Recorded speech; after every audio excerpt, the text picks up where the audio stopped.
Hello everyone, welcome back to my channel education with Sapna. इस video में आज हम देखने वाले हैं हिंदी क्लास 10 का चैप्टर नंबर 5 है, जिसका नाम है मैं क्यों लिखता हूँ। ये चैप्टर का नाम है कृतिका भाग 2। इस किताब से ये लिया गया है, 5वां चैप्टर।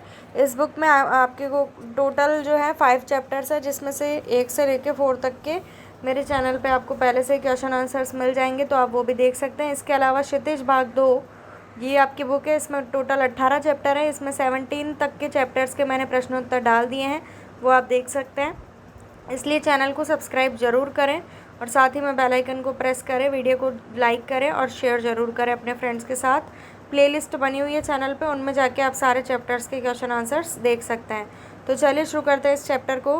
पहला प्रश्न है, लेखक के अनुसार प्रत्यक्ष अनुभव की अपेक्षा अनुभूति उनके लेखन में कहीं अधिक मदद करती है, क्यों?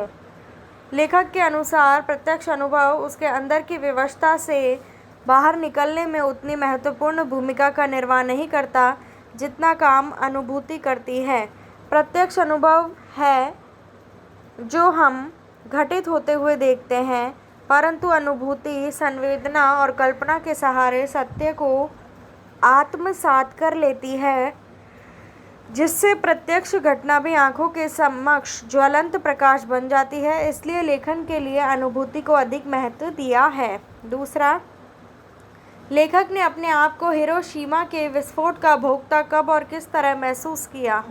एक दिन लेखक की नज़र एक पत्थर पर पड़ी। उस झुलसे हुए पत्थर पर एक मानव की छाया छपी हुई थी। विस्फोट के समय कोई आदमी उस पत्थर पर खड़ा होगा।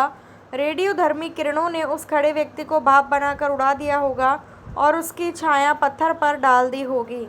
परिणाम स्वरूप उसके मन में अणु बम विस्फोट का प्रत्यक्ष दृश्य जाग उठा और वह हिरोशिमा विस्फोट का भोक्ता बन गया। तीसरा, मैं क्यों लिखता हूँ पाठ के आधार पर बताइए कि इसमें 2 प्रश्न पूछे गए हैं। तीसरे में पहला है, लेखक को कौन सी बातें लिखने के लिए प्रेरित करती हैं? तो इसका उत्तर है, लेखक को लिखने के लिए उसकी आंतरिक व्यवस्था और आत्मिक अनुभूति की तीव्रता प्रेरित करती है।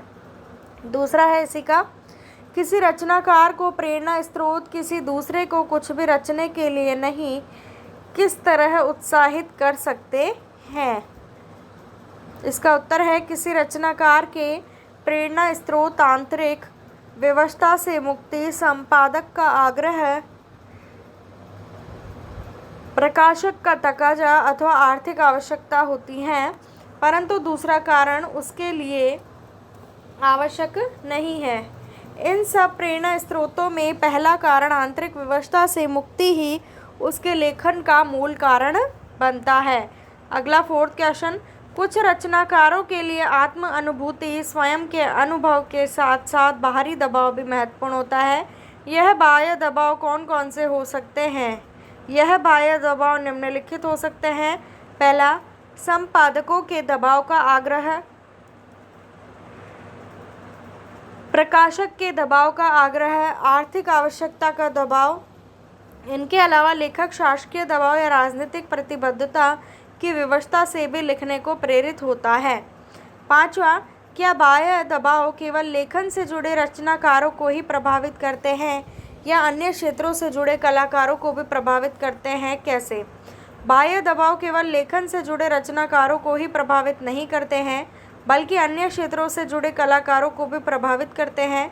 उदाहरण के लिए अधिकतर अभिनेता, गायक, नर्तक अपने फिल्म निर्माता, निर्देशकों के दबाव से प्रभावित होकर अपनी कला का प्रदर्शन करते हैं। 6ठा प्रश्न, हिरोशिमा पर लिखी कविता लेखक के अंतः व बाह्य दोनों दबाव का परिणाम है, यह आप कैसे कह सकते हैं?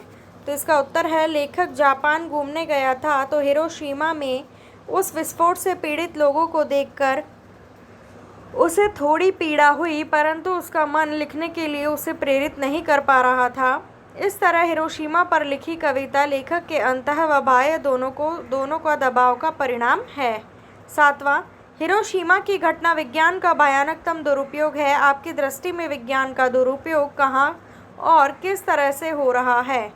यह पूर्णतः सत्य है कि हिरोशिमा में अणु बम का प्रयोग विज्ञान का भयंकर दुरुपयोग है। इस घटना ने विज्ञान के विनाशकारी रूप से सारे संसार को परिचित करा दिया। आजकल विज्ञान का दुरुपयोग घातक अस्त्र शस्त्र बनाकर उसके द्वारा आतंकवादी हमले किए जा रहे हैं। चिकित्सकों द्वारा भ्रूण परीक्षण किया जा रहा है। 8वां, एक संवेदनशील युवा नागरिक की हैसियत से विज्ञान का दुरुपयोग रोकने में आपकी क्या भूमिका है? एक संवेदनशील युवा नागरिक की हैसियत से विज्ञान का दुरुपयोग रोकने में हमारी भूमिका यह है कि मैं विज्ञान के जिस यंत्र की बुराई के बारे में जानता हूँ उसका उपयोग करने से या उससे दूर रहने का प्रयत्न करता हूँ।